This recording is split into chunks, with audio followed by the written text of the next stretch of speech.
MechWarrior 5 Mercenaries. Man, how did I go so long without playing this game? It's got mechs of all shapes and sizes, a pretty in-depth customization system that features tons of different weapons and loadout potential, squad mechanics, including the potential for your pilots to be permanently killed if they take a cockpit shot, and much more. I mean, it seems like a pretty incredible package. During a recent Steam sale, I was actually kind of torn between purchasing this or the more recently released MechWarrior 5 Clans, but the more open nature sandbox style of Mercs seemed a bit more appealing to me, and I was interested to check out the modding scene in it as well. So, with a swipe of my virtual credit card, I dove into the world of MechWarrior. Let's check it out. Now, this was my first ever real exposure to the franchise, and battletech as a whole for that matter, which this universe has some pretty deep lore and its very own tabletop RPG. We're not going to be getting into those too much today, or really at all for that matter, but just know that the MechWarrior/battletech iceberg goes pretty deep. Thankfully, the game does give a basic introduction to the situation at hand before throwing you out into its vast world. In 2108, humanity began colonizing the stars. Their reach would eventually span a vast region of space known as the Inner Sphere. During its golden age, under the governance of the Star League, the Inner Sphere experienced unprecedented peace, prosperity, and technological advancement. But with a great rise comes a great fall. Beset by greed and mistrust, humanity splintered. The Star League crumbled. Technological advancement slowed. The great houses, each vying for supremacy, turned on one another, engaging in a series of conflicts known as the Succession Wars. Amidst this chaos, mercenaries became the proxy forces for the great houses. Numerous battlefields sprung up across the Inner Sphere, dominated by hulking war machines known as battle mechs. The year is now 3015, and these steel behemoths have become the tools of the mercenaries' trade. It's a lucrative time, yet one beset with perils of all kinds. Only the most skilled and brave among them will rise to become legend. From here, we move on to a tutorial that explains the basics of operating your mech, from the movement mechanics to targeting and the weapon systems, which the movement in the game definitely does take a bit of getting used to. Your mech doesn't control like a standard FPS would, where WASD are used to move forwards, backwards, and strafe left and right. In MechWarrior, your legs are controlled independently from the upper half of your mech. You can think of it like this. Imagine the upper half, where all the explosive bits are, as like a tank turret. That tank turret can swivel left, right, up or down, and it operates freely from your legs. So you can turn your legs and start walking in a different direction, and your crosshair, where your mech's torso is pointed, won't move. Now, there is something in-game called torso counter-rotation, and if toggled, this can make it so that when you do use A or D to turn your legs left or right, that it will impact where you're pointed. You can see here, when I'm rotating my legs, my aim point is also being shifted. If I wanted to keep my cursor locked in the same spot, I would have to work really hard to counteract the rotation of my mech. Whereas here, I'm rotating my legs, changing my mech's direction, and my crosshair doesn't budge. That's torso counter-rotation. Mech acceleration and deceleration is also handled a bit differently than you might expect. You don't just hold W or S when you want to move forwards or backwards, instead, there's a throttle system. If you hold the W input for a moment, you'll see that your throttle increases to maximum, but it'll take a second for you to reach top speed. The same goes for if you're attempting to stop by using X to hit your brakes, or holding S to go into reverse and start moving backwards. Nothing is instantaneous. Which again, this movement system did take a bit of getting used to, but now that I'm adjusted, I really like it. It makes operating your mech feel like operating a mech. These are big, heavy machines, and you can really feel that. Of course, not all mechs are equal, some are lighter while others are much heavier, and this system really helps you to feel that difference. After wrapping up the mech combat tutorial, in a surprising turn of events, we fall under attack. Some unknowns are assaulting us, and things are not looking good. Our character's father, Commander Nikolai Mason, sacrifices himself so that we can make our escape. From here, our journey begins to find out just who exactly attacked us and why. The next few missions act as a sort of extended tutorial to show the remainder of the mechanics in the game. You learn how to fit and repair your mech, get introduced to different mission types, name your new mercenary outfit, and eventually unlock the star map. This is where things really begin to open up as you're introduced to how the game's world is laid out via different star systems. There are two primary types of systems that you'll find yourself traveling to frequently. The first are conflict zones, and this is where all the action happens. These are indicated by areas on the map that are surrounded by these sort of bubbles. This is where you'll find contracts that you can pick up and fulfill to earn some sweet cash, or C-bills as they're called here. The other types of systems are industrial zones. This is where you'll find yourself traveling when you need to repair, hire pilots for your crew, or maybe do some mech shopping. With the exception of hiring pilots, you can do all these things in other systems as well, but doing so can invoke some pretty hefty extra costs, so I almost always find myself heading back to these types of systems to take care of any logistical stuff. Maybe this is a mistake, but this seems like the way to do it. Someone let me know down below if I'm wrong. The star map plays a key part in the game's core gameplay loop, which essentially consists of traveling between systems, picking up contracts, fulfilling them in ways that don't always include not committing war crimes, and expanding your merc outfit's power by hiring new pilots, buying new mechs, equipment, and more. And before we get into the experience of being let loose into the wide open sandbox of MechWarrior, let's take a quick look at how this gameplay loop comes together so you can get a better understanding of the basics.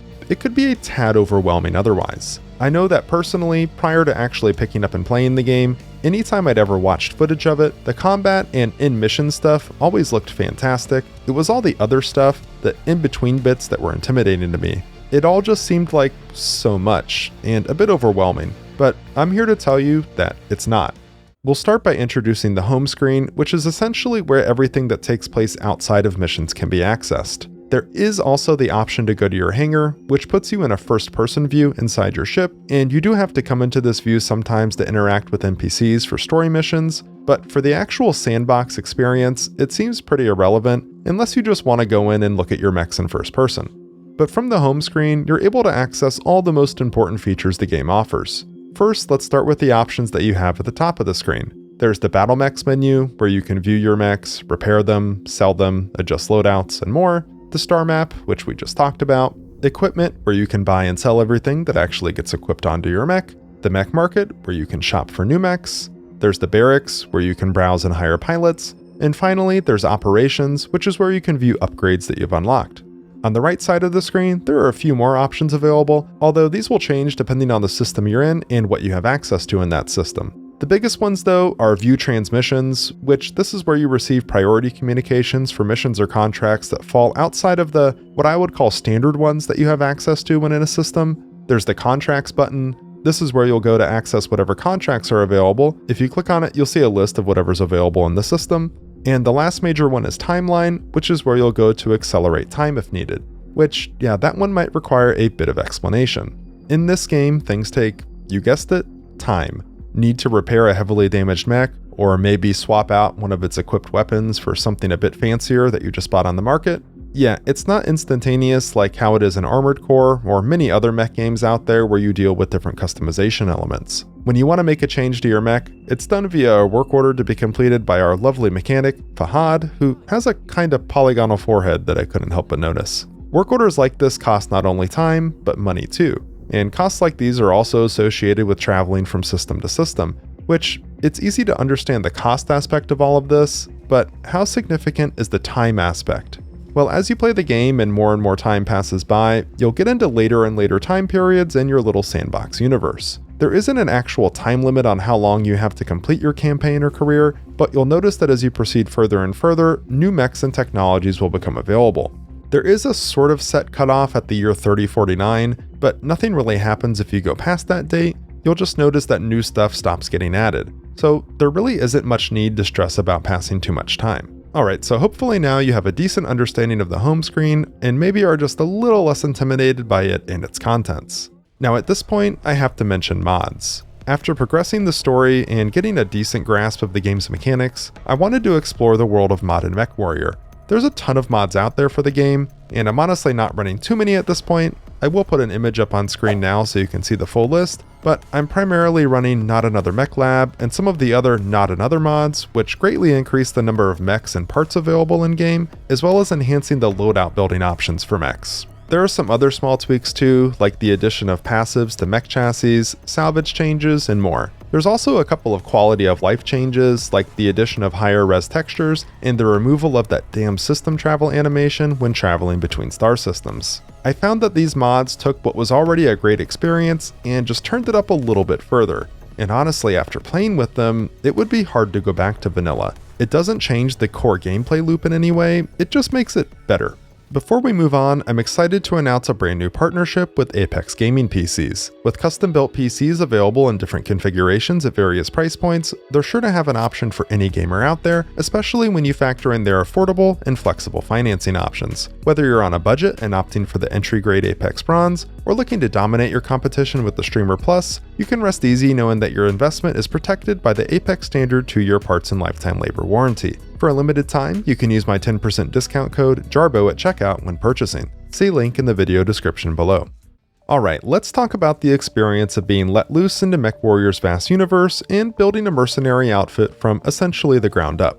When you first start off, you don't have the biggest or most powerful mech, but you do have a solid all-rounder, known as a Centurion. It's equipped with a cannon, medium lasers, and lock-on missiles. This thing was an absolute workhorse for me in the beginning stages of my playthrough, until I moved on to bigger and better things. Literally.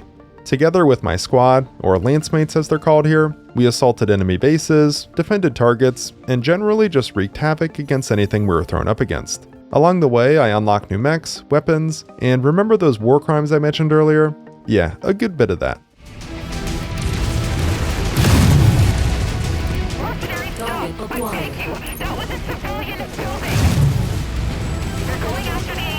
Which at some point fairly early on, I realized that on these missions where you have to destroy a certain percentage of an enemy's base, that sometimes the most effective weapon is literally just walking your giant ass mech through buildings.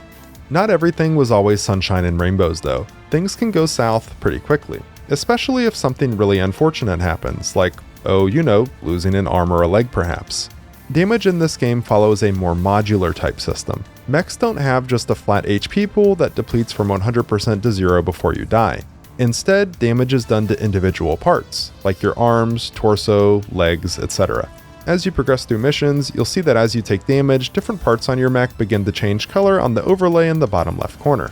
If you lose one of those parts, you lose access to anything that was equipped on them. Now you do have armor to help mitigate damage, which is of course configurable in the Mech Lab, but even with that, a couple of well-placed high damaging shots can really wreak havoc on you, especially if they hit your cockpit or your core.